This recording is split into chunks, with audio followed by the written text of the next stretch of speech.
we got Jerry Fetta here. Jerry, tell him a little bit about yourself. Jerry's I've been following Jerry for a while. We know each other through just different circles. He's he kind of helps people build wealth through hard assets. And we can talk about a lot of things, huh, Jerry? Yeah, what'd you call it? The nasty and dirty truth about money? The nasty and dirty truth about money, yeah. And I think it'll be an eye-opener for a lot of people who are especially into this Bitcoin craze.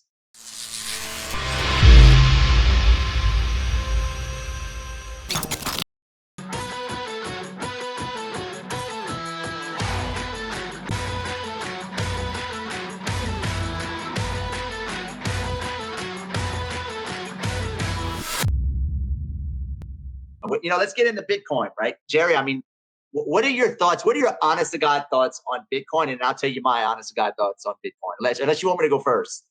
Yeah, so Bitcoin, I have never yet had someone explain to me why it's worth what it's worth. Right? So that's the number one problem is there's a difference between price and value. I think that's one of the things, and you'll see this with the younger generation, my generation. I'm only 28, guys. Chris is 40, I'm 28. I am one of the guys that should be owning Bitcoin that's not. And the reason is I understand the difference between price and value. So value is what it's actually worth. Price is what's being paid for it. With Bitcoin, there's no separation because there's no actual value. You see the trading price on the market and you assume that's what it's worth. But at the end of the day, what is it?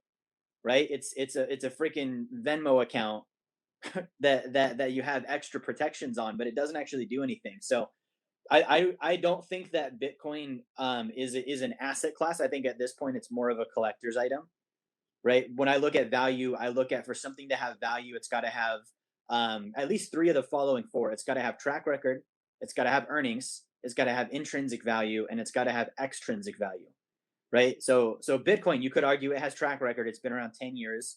That's some track record. It's not gold. Gold has a 6,000 year track record. It does not have any earnings.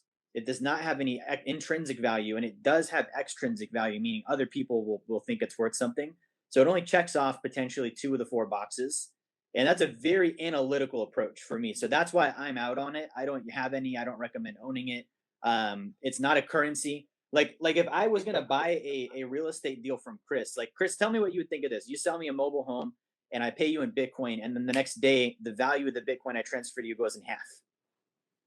No, not gonna happen. It doesn't work, right? So those are several like logical reasons. I think there's plenty other reasons that we don't know who created it. At the end of the day, when you look at exchange and currency, like for me to have, like, this is like the epitome of fiat. Like there's not even paper behind it. So there's nothing there but a digit. We don't know where the digit came from. There's now a blockchain, which is supposedly for privacy, but it could just as easily be used for the opposite. Now everyone can see the transaction history. So I think there's a lot of question marks, and I don't get into things I don't understand. If you're wondering, what does Wealth Dynamics do? How can we actually help you? Number one, if you haven't gotten a copy of my book, Blueprint to Financial Freedom, grab one now. You can get that down in the comments in the video. You can get the link for that. Number two, we do a free course on Fridays on personal finance. Okay, you can also get the link for the description there too. And then finally, if you have a desire to start getting help walking through these different phases toward financial freedom, book a call with my team. Go to our website, set up a call. We're able to help out and answer questions.